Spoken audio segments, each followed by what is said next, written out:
Welcome to Tenor Tech, where I solve the problems you didn't even know you had. You start by stabilizing the shoe with trees and removing laces so you can access seams. Once done, use the horsehair brush to remove surface dirt and debris. This prevents embedding grime during cleaning. Apply a half pump of the kit cleaner to a microfiber cloth and test a small, hidden area to confirm color fastness. Make sure to work in a ventilated space and keep motions gentle. Small circular strokes lift contaminants without harming leather or fabric. You now push cleaner into creases and seams with the soft bristled brush, concentrating where dirt collects. This gets deeper grime out.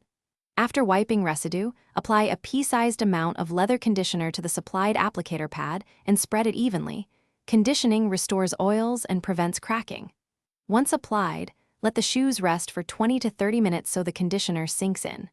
After absorption, buff briskly with the horsehair brush to restore luster. Make sure to follow grain direction. You finish by applying thin, even polish layers with the finishing cloth.